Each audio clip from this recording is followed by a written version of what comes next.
Goeiemôre vriende en baie welkom by ons oordenkings op hierdie Dinsdagoggend. Ja, dis lekker nat hier in Wenen en ons het lekker baie reën gehad en so hoor ek die grootste gedeeltes van die land. Laat weet my maar, hoe lyk die weer daar by julle of julle ook goeie reën gehad het? Ja, dit was 'n baie lekker paar dae op vakansie. Ek wil dit aanbeveel. En ek is ernstig daaroor. Mens moet baie keer 'n breek vat. Stop, vat bietjie verlof, ontspan 'n bietjie, rus 'n bietjie en dan kom 'n mens weer volmoed terug. So hier is ons nou en ons gaan voort met Jesaja 65 en ons lees van vers 1 tot vers 16. Daar's 3 temas of kan ek sê gedagtegange wat jy moet volg wanneer ons dit lees. Die eerste een is dat God hom laat raadpleeg deur hulle wat nie na hom gevra het nie. Nou die Jode het dadelik verstaan dat hierdie verwys eintlik na die ander volke, of die heidene soos hulle genoem is.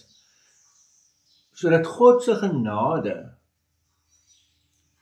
so groot is, dat dit eintlik, en dit het ons mos gesien in die Here Jesus, dat dit uitgedra is na die ander volke, dat dit 'n oop uitnodiging is. En dit eintlik vir my en jou dan ook insluit. Die tweede ding is dat sy eie volk hom verwerp het. En dit sien ons ook in die Here Jesus.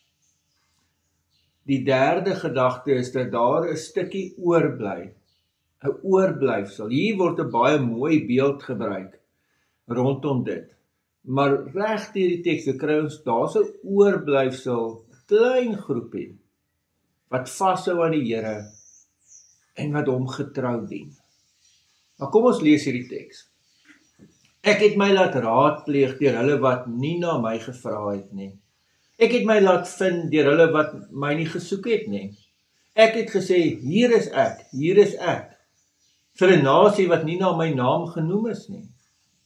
Ek het my hande die hele dag uitgestrek na 'n koppige volk. Hulle wat agter hulle eie planne aan, 'n pad loop wat nie goed is nie. 'n volk wat my voortdurend in my gesig uittaart, wat offerdiere slag in die tuine, dit verbrand op altare van baksteen, wat in grafte sit, op geheime plekke oornag, wat die vleis van varke eet, met die sous van iets walgliks in hulle potte, wat sê, bly waar jy is.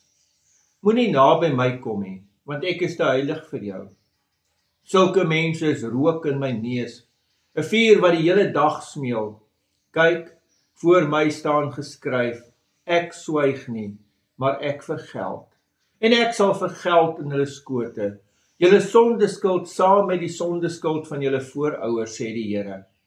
Hulle wat offers verbrand het op die berge en my op die heuwels beledig het, ek sal hulle loon van vroeër in hulle skote aftel.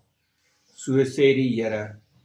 Wanneer daar nog sap te vind is in 'n druiwetros, sal iemand sê, moet dit nie vernietig nie, want daar is seën in.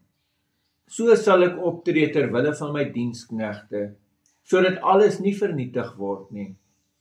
Ek sal uit Jakob 'n nageslag laat voorkom, en uit Juda die wat berge sal versit. My uitverkorene sal dit in besit neem, en my diensknegte sal daar woon. Saron sal as weiveld vir kleinvee dien, en die vallei van Agor as rusplek vir beeste, en vir my volk wat my geraadpleeg het. Maar julle wat die Here verlaat het, wat my heilige berg vergeet het, wat 'n tafel dek vir God, wat 'n kruik gemengde wyn skink vir Menie. Ek bestem julle vir die swaard. Julle sal almal kniel vir die slagting, omdat ek geroep het, maar julle nie geantwoord het nie, omdat ek gepraat het, maar julle nie geluister het nie. Julle het gedoen wat verkeerd is in my oë, en wat ek nie aanvaar nie, het julle gekies. Daarom, so sê my Heer die Here, kyk, my diensknegte sal eet, maar julle sal honger ly. Kyk, my diensknegte sal drink, maar julle sal dors ly. Kyk, my diensknegte sal hulle verheug, maar julle sal beskaam staan. Kyk, my diensknegte sal jubel met blye harte, maar julle sal om hulp roep met bedroefde harte. Met 'n gebroke gees sal julle huil. Julle sal julle naam agterlaat, om deur my uitverkorenes in verwensings gebruik te word. Die Here sal jou doodmaak, maar aan sy diensknegte sal hy 'n ander naam gee. Wie vir homself seën afsmeek in die land, sal vir hom seën afsmeek van die ware God. En wie in die land 'n eed aflê, sal dit aflê by die ware God, want die benoudhede van vroeër is vergete. Ja, vir my oë is dit verborge. Jo, geliefdes, ons lees tot sover. En onthou nou wat ek voor die tyd gesê het, net nog 'n paar gedagtes. Hier hoor ons, maar aan my diensknegte sal hy 'n ander naam gee. Dis natuurlik 'n tema wat baie sterk deur die Bybel loop, dat God vir mense 'n ander naam kom gee. Ons sien dat selfs Openbaring sluit by hierdie gedagte aan. Wanneer God vir mense 'n ander naam gee, dan verander hy hulle totale toekoms. Hy verander hulle wese, hy verander hulle identiteit. God het my en jou identiteit in Christus verander. Hier is geweldige naamspelings hier, wat jy eintlik ook mooi moet let. Hoor word gepraat van, onthou as die woord nasie gebruik word. Dit is ander volke, dis die heidene nasies. So die woord nasie word hier gebruik, dan weet dit is aan ander volke wat gepraat word, en tipies heidense volke. En dan wanneer van Israel gepraat word, dan word die naam volk gebruik. Maar dis 'n volk wat vir God vergeet het. En dan hoor ons ook die naam Jakob word gebruik. Dit herinner die mense aan hulle geskiedenis. 'n Geskiedenis van bedrieër, want dis wat die naam Jakob beteken. Maar God kom, en God verander die naam.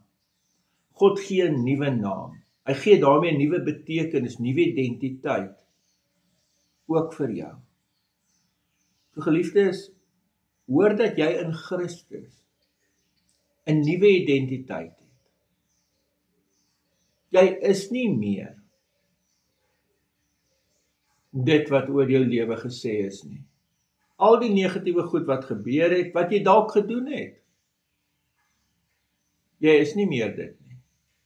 Jy het 'n nuwe identiteit in Christus. Gaan leef nou as hierdie nuwe mens. Amen. Here almagtige God, baie dankie dat ons ook hierdie teks mag hoor. En ja, Here, dankie vir 'n nuwe naam, 'n nuwe identiteit in U. Ons eer U daarvoor. In die naam van ons Here Jesus Christus. Amen. Vriende, mag jy 'n baie mooi en 'n baie geseënde dag hê. Totsiens.